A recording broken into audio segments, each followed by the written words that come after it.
आज हम गीता का चौथा अध्याय शुरू करने जा रहे हैं, तो चलिए शुरू करते हैं। ओम श्री परमात्मने नमः। अर्जुन बोलते हैं, अभी आपने जिस कर्म योग में कामना के नाश के लिए प्रेरणा की है, उस कर्म योग की क्या परंपरा है? भगवान बोले, इस अविनाशी योग को मैंने सबसे पहले सूर्य से कहा था, फिर सूर्य ने अपने पुत्र मनु से और मनु ने अपने पुत्र इक्ष्वाकु से कहा। इस तरह से परंपरा से चलते आए इस योग को राजर्षियों ने जाना, परंतु बहुत समय बीत जाने के कारण वह योग इस मनुष्य लोक में लुप्त प्राय हो गया है। तू मेरा भक्त और प्रिय सखा है, इसलिए वही पुरातन योग आज मैंने तेरे से कहा है, जो कि बड़े उत्तम रहस्य की बात है। अर्जुन बोले, परंतु भगवान, जिस सूर्य को आपने उपदेश दिया था वह तो बहुत पहले उत्पन्न हुआ है, जबकि आपका जन्म तो अभी हुआ है। अतः मैं कैसे जानूं कि आपने ही सृष्टि के आरंभ में सूर्य को उपदेश दिया था? भगवान बोले, हे परम तपा अर्जुन, यह बात मेरे इसी जन्म की नहीं है, मेरे और तेरे बहुत से जन्म हो चुके हैं। उन सबको मैं जानता हूँ, अर्थात किस किस जन्म में मैंने और तूने क्या क्या किया, उन सब बातों को मैं जानता हूँ, पर तू अपने जन्मों और कर्मों को अभी नहीं जानता। जैसे मेरा जन्म हुआ है, ऐसे ही आपका जन्म नहीं हुआ क्या? अर्जुन ने बोला। तो प्रभु ने कहा, मैं अजन्मा, अविनाशी तथा संपूर्ण प्राणियों का ईश्वर रहता हुआ ही अपनी प्रकृति को वश में करके अपने योग माया से प्रकट होता हूँ। आपके प्रकट होने का अवसर कौन सा है? अर्जुन ने बोला। तो प्रभु ने कहा, हे भरतवर्षी अर्जुन, जब जब धर्म की हानि और अधर्म की वृद्धि होती है, तब तब मैं अवतार लेता हूँ। तो अर्जुन ने कहा, आपका अवतार लेने का प्रयोजन क्या है? तो प्रभु बोले, भक्तों की रक्षा, दुष्टों का विनाश और धर्म की भली भांति स्थापना के लिए मैं युग युग में अवतार लेता हूँ। तो फिर अर्जुन बोलते हैं, इस तरह बार बार अवतार लेने से क्या आप बनते नहीं? तो फिर प्रभु बोले, नहीं अर्जुन, मेरे जन्म और कर्म दिव्य हैं। अपना कुछ भी स्वार्थ न रखकर केवल दुनिया का हित करने के लिए ही मैं प्रकट होता हूँ। इसको जो मनुष्य तत्व से जान लेता है, वह शरीर छूटने के बाद पुनर्जन्म न लेकर मुझे ही प्राप्त होता है। तो फिर अर्जुन ने कहा, आपको ही प्राप्त होता है, इसमें कोई प्रमाण भी है? तो प्रभु ने कहा, हाँ, जो मुझ में ही तल्लीन और मेरे ही आश्रित हो गए हैं, ऐसे बहुत से मनुष्य ज्ञान से, अर्थात मेरे जन्म और कर्म की दिव्यता को तत्व से जानने से पवित्र होकर तथा राग, भय, क्रोध से रहित होकर मुझे प्राप्त हो चुके हैं। अर्जुन ने कहा, वे किस भाव से आपके शरण होते हैं प्रभु? तो प्रभु ने कहा, हे पार्थ, जो मनुष्य संसार से विमुख होकर जिस भाव से मेरे शरण हो जाते हैं, मैं भी उनके साथ उसी भाव से बर्ताव करता हूँ। मेरे इस बर्ताव का संसार मात्र के मनुष्यों पर बड़ा असर पड़ता है, जिससे वे भी स्वार्थ, अभिमान का त्याग करके दूसरों का हित करने में तत्पर हो जाते हैं। अर्जुन ने कहा, आप अपने शरण होने वाले के इतने अनुकूल हो जाते हैं, फिर भी मनुष्य आपको छोड़कर देवताओं की उपासना क्यों करते हैं?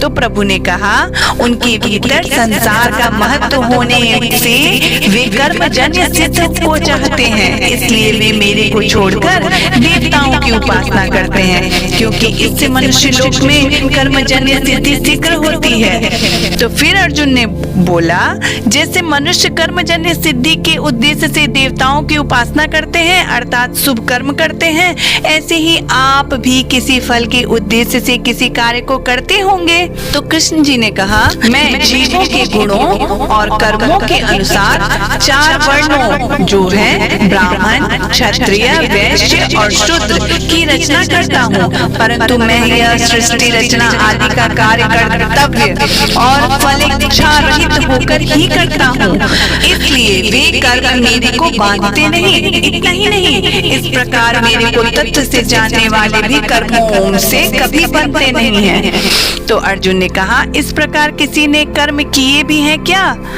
तो प्रभु ने कहा, हाँ, पहले जो मुमुक्षु हुए हैं उन्होंने भी इस प्रकार जानकर कर्म किए हैं, इसलिए तू भी पूर्वजों के द्वारा सदा से किए जाने वाले कर्मों को उन्हीं की तरह कर। तो फिर अर्जुन बोलते हैं, जिस कर्म को मुमुक्षुओं ने किया है और जिस कर्म को करने के लिए आप आज्ञा दे रहे हैं वह कर्म क्या है? तो प्रभु ने कहा, कर्म क्या है और अकर्म क्या है, इस विषय में बड़े बड़े विद्वान भी मोहित हो जाते हैं। अब मैं वही कर्म तत्व तुझे बताता हूँ, जिसको जानकर तू संसार बंधन से मुक्त हो जाएगा। वह कर्म 3 प्रकार का है, कर्म, अकर्म और विकर्म। इन तीनों तत्वों को जरूर जानना चाहिए, क्योंकि कर्मों का तत्व बड़ा ही गहन है। तो अर्जुन ने कहा, कर्म और अकर्म के तत्वों को जानना क्या है? तो फिर प्रभु ने कहा, कर्म में अकर्म देखना और अकर्म में कर्म देखना, अर्थात कर्म को करते हुए निर्लिप्त रहना और निर्लिप्त रहते हुए कर्म करना। इस रीति से संपूर्ण कर्म करने वाला ही योगी है, बुद्धिमान है। तो फिर अर्जुन बोलते हैं, वह बुद्धिमानी क्या है? तो प्रभु ने कहा, जिसके संपूर्ण कर्म संकल्प और कामना से रहित होते हैं तथा जिसके संपूर्ण कर्म ज्ञान अग्नि से जल जाते हैं, उसको ज्ञानी जन में पंडित यानी बुद्धिमान कहते हैं, अर्थात यही उसकी बुद्धिमानी है। अर्जुन ने कहा, ऐसे पुरुष की स्थिति क्या होती है भगवान? तो प्रभु ने कहा, वह कर्म तथा कर्म फल की आसक्ति से और उनके आश्रय से रहित होता है तथा सदा तृप्त रहता है, इसलिए वह सब कुछ करता हुआ भी वास्तव में कुछ भी नहीं करता।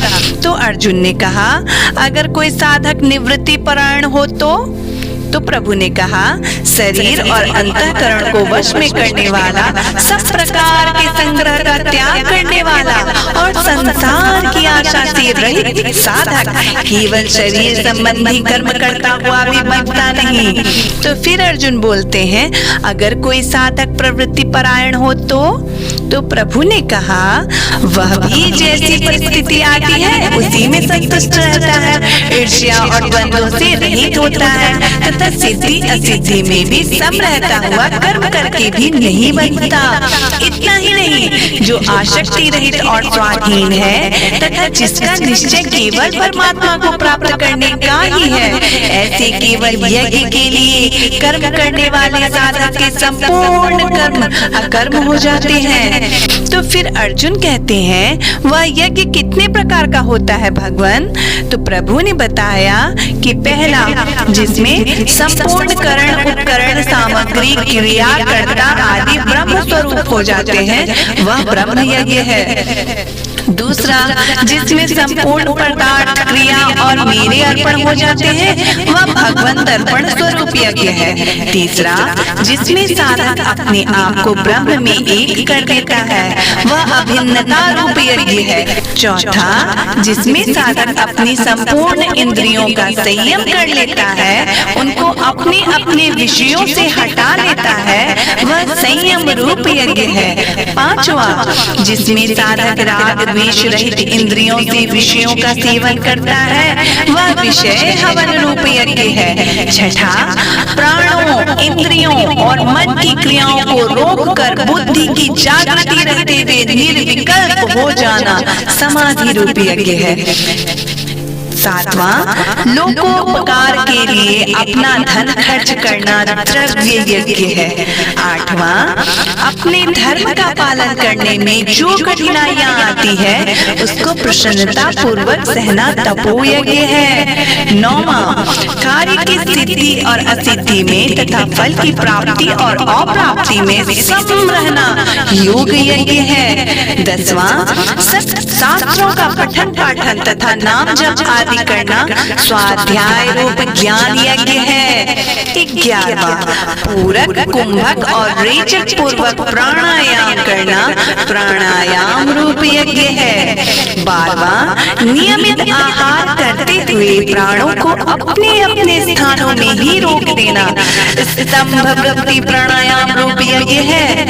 ये संपूर्ण यज्ञ केवल कर्मों से ही संबंध विच्छेद करने के लिए ही है। ऐसे ऐसा जानकर इन यज्ञों का अनुष्ठान करने वाले साधक के संपूर्ण पापों का नाश हो जाता है। पापों का नाश होने पर क्या होता है भगवान? हे कुरुवंशियों में श्रेष्ठ अर्जुन, उन यज्ञ करने वालों को अमृत स्वरूप परमात्मा की प्राप्ति हो जाती है, परंतु जो यज्ञ नहीं करता उसके लिए यह मनुष्य लोक भी लाभदायक नहीं होता। फिर परलोक कैसे लाभदायक हो सकता है? तो अर्जुन ने कहा, ऐसे यज्ञों का वर्णन और कहाँ हुआ है? तो प्रभु ने कहा, इस प्रकार के और कई तरह के यज्ञों का वर्णन वेदों में विस्तार से हुआ है। उन सब यज्ञों को तू कर्मजन्य जान। इस प्रकार जानकर यज्ञ करने से तू कर्म बंधन से मुक्त हो जाएगा। अर्जुन ने कहा, सब यज्ञों में श्रेष्ठ यज्ञ कौन सा है भगवान? तो प्रभु ने कहा, हे परंतप, उन सब कर्मजन्य यज्ञों से ज्ञान यज्ञ श्रेष्ठ है, क्योंकि ज्ञान यज्ञ में संपूर्ण कर्म और पदार्थ समाप्त हो जाते हैं। तो फिर अर्जुन बोलते हैं, वह ज्ञान कैसे प्राप्त करें? तो प्रभु ने कहा, उस ज्ञान की प्राप्ति के लिए तू ज्ञानी तत्वदर्शी महापुरुषों के पास जा, उनके चरणों में दंडवत प्रणाम कर, उनकी सेवा कर और उनसे आदर पूर्वक तत्व की जिज्ञासा के विषय में प्रश्न कर, तब वे ज्ञानी महापुरुष तुझे ज्ञान उपदेश देंगे। तो फिर अर्जुन बोलते हैं, उनके दिए हुए ज्ञान से क्या होगा? तो प्रभु ने कहा, हे अर्जुन, उस ज्ञान के प्राप्त होने पर तुझे फिर कभी मोह नहीं होगा, तथा उस ज्ञान से तू संपूर्ण प्राणियों को पहले अपने में और फिर मेरे में देखेगा, अर्थात सब जगह एक परमात्मा तत्व का ही अनुभव करेगा। तो फिर अर्जुन ने कहा, इस ज्ञान की क्या और भी कोई महिमा है? तो प्रभु ने कहा, हाँ, अगर तू सब पापियों से भी अत्यंत पापी है तो भी तू ज्ञान रूपी नौका के द्वारा निसंदेह संपूर्ण पापों से भली भांति तर जाएगा। तो फिर अर्जुन ने कहा, जैसे नौका से समुद्र तरने पर समुद्र तो रहता ही है, ऐसे ही पापों से तरने पर पाप तो रहते ही होंगे।